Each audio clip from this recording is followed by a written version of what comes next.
আমার প্রকৃত পরিচয় কী? এই প্রশ্নটা যদি হৃদয়ের গহীনে তুলে ধরা হয়, তবে পৃথিবীর সকল পরিচয় এক লহমায় ভেঙে পড়ে। আমি কে? আমি কি শুধুই একটা নাম, এই শরীর, এই পেশা, এই সমাজের দেয়া পরিচিতি? তাহলে যে আমরা নাম কেউ জানবে না, সেদিন এই দেহ থাকবে না, যেদিন আমি থাকবো না, তাহলে কি হবে? আমরা প্রতিদিন মুখোশ পরি, কখনো বাবার, কখনো মায়ের, কখনো সফলতার মুখোশ, কখনো ব্যর্থতার বোঝা কাঁধে নিয়ে চলি। এই মুখোশের পিছনে কে লুকিয়ে আছে? আমি কি শুধুই এক মঞ্চের অভিনেতা?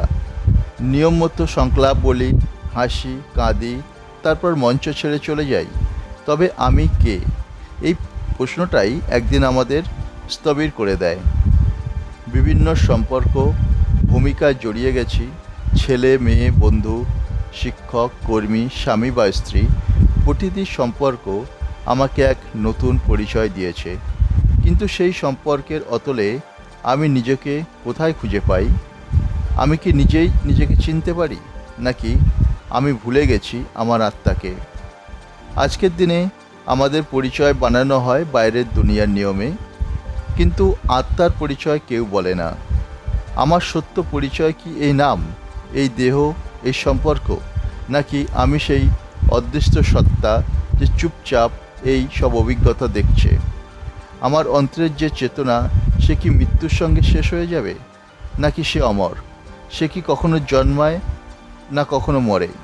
জীবনের প্রতিটি ধাপে আমরা কিছু না কিছু হারাই, না কিছু না কিছু অর্জন করি।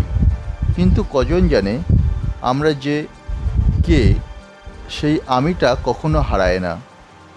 সে চুপচাপ দর্শকের মতো সব দেখে যায়। আমরা কতবার বলেছি আমার মন খারাপ, আমার শরীর অসুস্থ, কিন্তু মন, শরীর, চিন্তা সব তো আমার। তবে সেই আমি কে? চিনি না, নিজেকে খুঁজে বার করুন। চিনি না, নিজেকে খুঁজে বার করার চেষ্টা করো না। এটাই আমাদের সবচেয়ে বড় ভুল।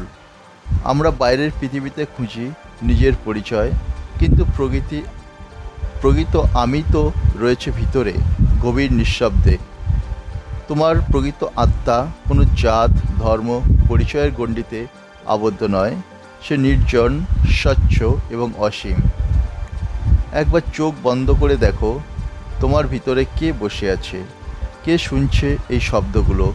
কে অনুভব করছে এই কষ্ট, এই অনুভব, এই আনন্দ? সে তুমি, এক তুমি যে কখনো মরবে না, যে রূপ, নাম, সাফল্যের ঊর্ধ্বে। সেই আমি এক আশ্চর্য আত্মা, জন্ম মৃত্যুর বন্ধনে ছিন্ন করা, চিরকাল ধ্যানস্থ অবস্থায় বিরাজমান। বন্ধুরা, এই জীবন যতই জটিল হোক, নিজেকে প্রশ্ন করতে ভয় পেও না, আমি কে? এই প্রশ্নটা তোমাকে মুক্তি দেবে, আলো দেবে, একদিন নিয়ে যাবে সেই স্থানে যেখানে পরিচয়ের দরকার নেই, শুধু উপলব্ধি আছে। ধন্যবাদ।